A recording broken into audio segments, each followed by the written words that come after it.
Hi friends, it is gorgeous. A little bit windy, but that's okay. That wind is spinning my beautiful windmill around, which is just on this side of us. And I just went and checked. She is more than half full, so very happy. The only thing is, of course, the rains are coming now, so I don't really need that much water anymore, but hey, live and learn. And this is one of the things I am really learning here, is that, you really do have to do a couple of seasons here to see what was going on, because last summer, I had decided that I was just going to do a heap of rainwater tanks. And this summer, I've decided that I'm going to do dams, or water holes, or ponds, very large ponds, So it's really interesting, how much you change. So it's probably a good thing that you don't rush into it and, change everything straight away, because you actually just don't know what you're doing. I am at the side of the brook that meets up to my dam. And last week when my big cuz was here, he showed me how to start taking down the fences, and he made it look so easy. And I've watched the video a few times and I'm like, I don't get how easy he made it look. And it does really help if you've got the right snips too. I bought a beautiful pink toolbox kit, and it's probably not awesome. So this is where we opened up the fence for the kangaroos, because this barbed wire went all the way to the end here, and they'd made this little part where they could go under, and I'm sure they jump through now and go, oh, that was easy. But the intention is to take down this whole fence all the way down there. My car's a little bit too wide to come through, because there's some sticks here which I just can't move at the moment, because it really does look like it's someone's really nice home. And it's so close to this beautiful brook, which is full of underground water, and lots of little insects and lots of little animals, and so there'd be so much food here for little creatures that they would just love. And I'm going to take this fence down. I was just reading or watching something on the ABC actually, and it was about our rabbit-proof fence. And they were talking about the part that is the border between South Australia and New South Wales. And the part on South Australia doesn't have any dingo. It does have dingoes, sorry. And New South Wales doesn't have dingoes. And the difference in the terrain and the land is amazing, and the little animals.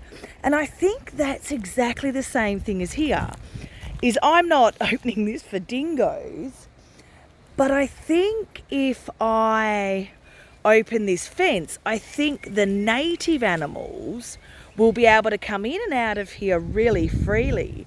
And I think that is the game changer to the trees and everything, because everything's relevant, and we don't understand as humans that there is a circle or a line, a production, a way of doing things, a universal law, whatever you want to call it. There is a thing that all these animals live by. And, you know, a bird doesn't have to ask itself, what does a bird do? It just is a bird. Humans are the only ones, too, that question what the hell they are. And it's just interesting that, you know, if you let nature be, what it turns into is just amazing. It's not this plain, you know, well, this is what happens when we do it. But when nature does it, it's actually the opposite, and it's just a party of plants and green and flowers. See, I cannot wait to put some flowers in here. And that's when you will just attract so many different species of animals. When you have such a wide range of plants, you just attract all sorts of things. And the smaller the animal that you can attract, they attract bigger predators going for them, and then they attract bigger predators. So there's this chain in nature that has a wonderful way of just working itself out. And it's very, like, you know, no animal will ever take more than it needs. It will only take a little bit. And where humans are the only ones that just keep taking until there's none left, where they're not worried about there being scarcity or someone taking it. Now, I have just noticed so many seeds on this beautiful she oak. Look at them. And this is the time to do it, is when the rains are coming. It's interesting because they're saying it's late this year. They're saying the seasons have pretty much moved like 4 weeks.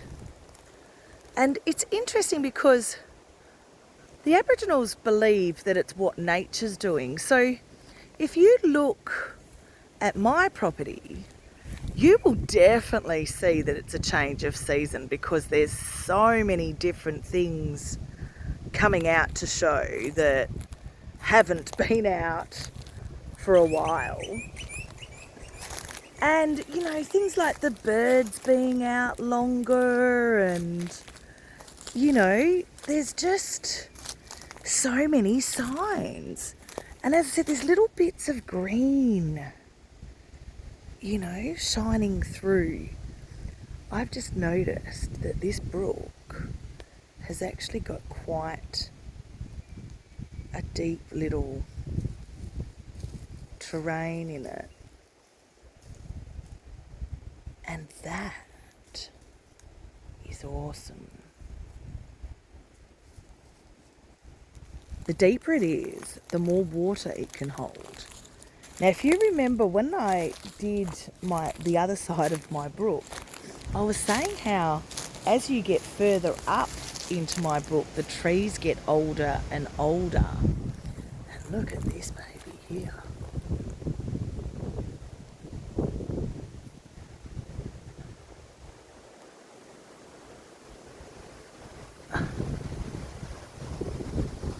Now, is that not a big girl?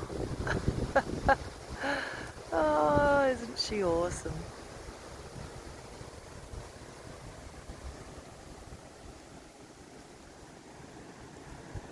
But you can't even imagine how much she's having to look after everything around her.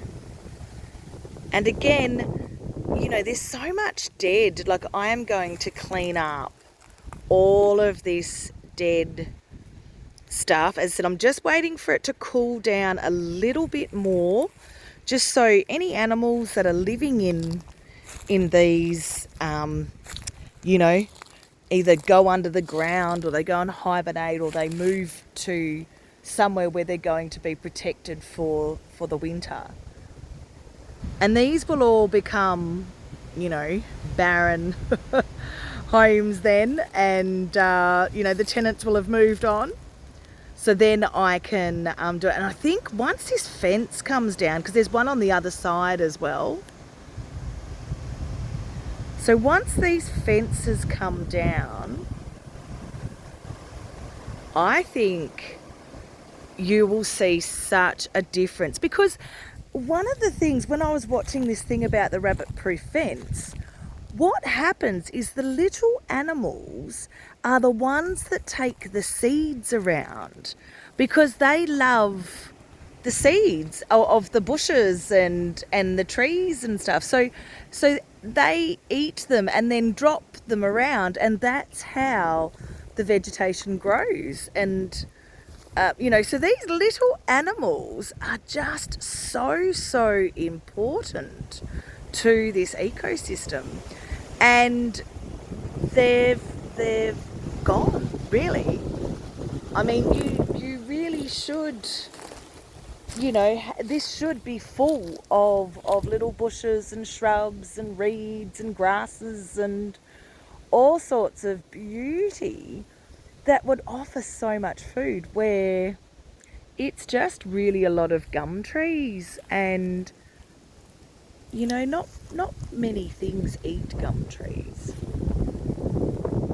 I think gum trees are such a great carer of the land and of the soil.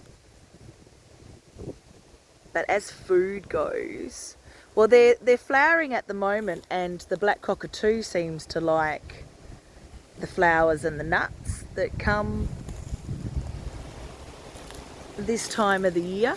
These ones aren't as out as the others, and I think it's because they're close to this brook, so they get a lot of water, where I think the ones that aren't around water or are in the driest parts of, you know, people's properties, they seem to have flowered first.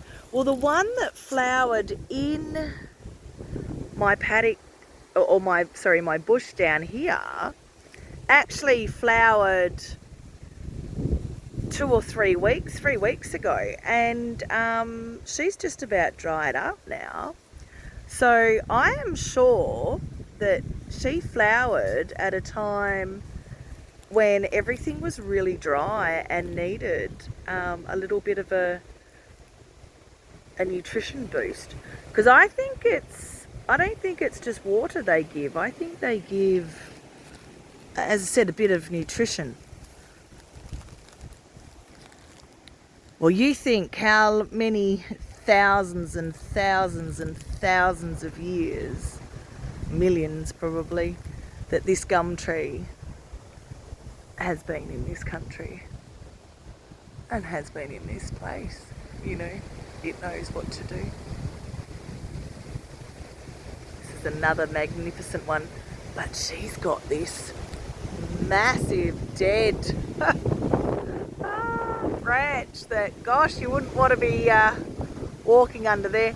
I've actually got a man coming out that does firewood. So he's a great lad. He ends up chopping a heap for me, and then he takes a heap of my dead trees and he sells it for firewood and makes money. So it's such a great situation for both of us. He's a young, strong man, and his work ethic is, you know, amazing. And he just, goes. He was the one actually that gave me the idea of hiring a chipper.